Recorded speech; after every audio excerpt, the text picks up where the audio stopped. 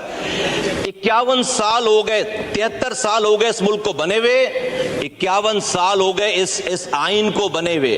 آج ہمارا as early as possible ٹھیک نہیں ہو پایا. 2022 میں سر اپریل میں متعدد دفعہ ڈیسیجن دینے کے بعد آخری ڈیسیجن 2022 میں یہ شرعی کورٹ نے پیش کیا، اور انہوں نے کہا کہ ربا کو انہوں نے حرام کہا، اور کہا کہ سب کچھ جو ہے وہ اگلے 5 سالوں میں ختم ہو جانا چاہیے. یقیناً سلام پیش کندوں میں مصطفیٰ کمال صاحب کی انہوں نے جو پیغام ڈنو آ ان قوم کے ہن ملبو دہن تمام ضروری ہے. Doctor Khaqan Najib are you with us sir? Can you hear me? I think line تے 9 پر ایک گال واضح آپ جگہ اساں کے سمجھانے کی کوشش کریں. ڈاکٹر صاحب کین یو ہیئر می سر؟ آپ میرے ساتھ موجود ہیں؟ جی ڈاکٹر صاحب اب ایک بڑا اچھا پوائنٹ اٹھایا مصطفیٰ کمال صاحب نے فلور آف دا ہاؤس پہ. یہ قرآن میں تو اللہ کہتا ہے کہ جس نے سود کھایا اس نے مجھ سے اور میرے نبی میرے رسول سے جنگ کی ہے. لیکن آج کی دنیا میں تو سر ہم سود کے تو بڑے عادی ہو گئے ہیں. ہمیں تو عادت ہے کہ انٹرسٹ پہ پیسے رکھوا دو، گھر کا خرچہ چلتا رہے گا سود کے اوپر. ہمارا ملک آئے روز قرضے لیتا ہے، اس پہ سود دیتا بھی ہے، اور سود دے دے کے ہمارے ملک کی حالت بھی خراب ہو گئی ہے. اب سوال یہ ہے کہ سر ہم وہ مانیں جو اللہ نے ہمیں قرآن میں لکھا ہے، یا آپ کی نظر میں ہم وہ مانیں جو آج کل رائج الوقت صحیح سمجھا جاتا ہے، سود کھانا؟ دیکھیے اس وقت تو آئی ایم ایف کی جو انگیجمنٹ ہے وہ ضروری ہے ٹو کیپ پاکستان افلوٹ.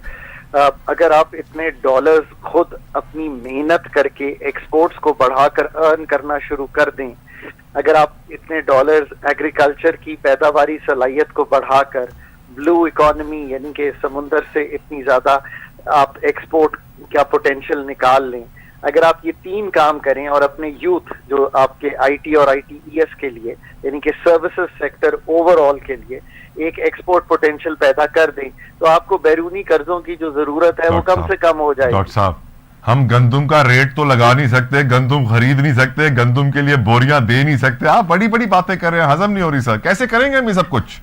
دیکھیں ان دی اینڈ تو یہ جن ملکوں نے ترقی کی ہے تو انہوں نے اپنے منموہن سنگھ تو ڈھونڈے ہیں نا. مطلب ایسا تو نہیں ہو سکتا کہ اب ہم یہی سوچ لیں کہ ہمارے ملک میں کوئی ایسے لوگ بھی نہیں ہیں.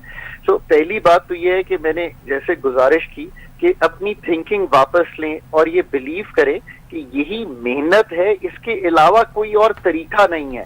مطلب ساؤتھ کوریا نے محنت کی، مینوفیکچرنگ بنائی تو وہ سیمسنگ کو بنا کر دنیا میں بیچتے ہیں. اس کے علاوہ آئی وش کہ کوئی اور طریقہ ہوتا جو میں آپ کو بتا سکتا. انڈیا نے بھی آئی ٹی اور آئی ٹی ای ایس پہ اپنا پوٹینشیل پیدا کیا. So I think that's the way for Pakistan as well. Right doctor صاحب آخری سوال، اور مجھے جلدی سے آنسر بھی چاہیے اس کا. ایک طرف ہم دیکھ رہے ہیں کہ ایران ہے ہمارے پاس، ہمیں اپنی مدد آفر کر رہا ہے، بہت کچھ آفر کر رہا ہے جس سے ہمارے مسائل حل ہو جائیں گے، اور ہم ایران سے اس لیے دوستی نہیں کر رہے ہیں کیونکہ امریکہ نے منع کیا ہے، دھمکی بھی آ گئی، آج کی پابندیاں لگ جائیں گی. اور ہم یہ بھی جانتے ہیں کہ اس وزٹ کی وجہ سے اسرائیل امریکہ دونوں کی آنکھیں اس وقت پاکستان پہ لگی ہوں گی. ہم نے پوری زندگی پاکستان نے سر امریکہ کا ساتھ دیا ہے اور آج ہم اس حال پہ پہنچ گئے ہیں. ڈو یو تھنک کہ ہمیں اب اپنے آپشنز چینج کرنے چاہیے؟ ایکسپیریمنٹ کے لیے ایران سے دوستی کر لیں، 2-4-5 سالوں کے لیے امریکہ کو ناراض کر لیں، کیونکہ اس وقت جو ہمارا حال ہے لگ نہیں رہا کہ امریکہ کے ساتھ مزید دوستی کرنے سے بہتر ہو جائے گا. آپ کیا سمجھتے ہیں سر؟ میں سمجھتا ہوں کہ اس چیز کا ایک ڈپلومیٹک سولوشن نکلنا چاہیے. جو ایران کے ساتھ پاکستان کی پائپ لائن ہے اس میں بھی ایک فورس میجور کلوز ہونی چاہیے. ہم پہ جو سینکشنز کی گنجائش پیدا ہوئی ہے وہ اسی لیے ہوئی ہے کہ ایران کی وجہ سے. تو یہ it has to be discussed. I think ہم اپنے کانٹریکٹ جب کرتے ہیں تو شاید اتنی محنت اگین کمپیٹنٹلی نہیں کرتے. بٹ ہیونگ سیڈ دیٹ خطے میں ٹریڈ کرنا ایران کے ساتھ جو ہے ہمارے لیے بھی اور ایران کے لیے بھی ایک سہولت کی بات ہے. پر امریکہ ہمارا سب سے بڑا ٹریڈنگ پارٹنر ہے، ہم اس چیز کو بھی نہیں چھوڑ سکتے. امریکہ کا ایک انفلوئنس ہے 17% کا، وہ اس وقت شیئر ہولڈر ہے آئی ایم ایف کا. تو ہم اس سے بھی کوئی انحراف نہیں کر سکتے اس بات سے. اور دوسری بات یہ ہے کہ ہم تو مطلب ہر ایک کے ساتھ چلنا چاہتے ہیں نا. اس کا یہ مطلب تو نہیں ہے، ہم تو وہ نہیں ہے کہ جس پہ کوئی سینکشنز لگیں یا ہم نے کوئی ایسی چیز کی ہو. یہ تو وایا اگر کوئی سینکشنز لگتے ہیں تو I think that we need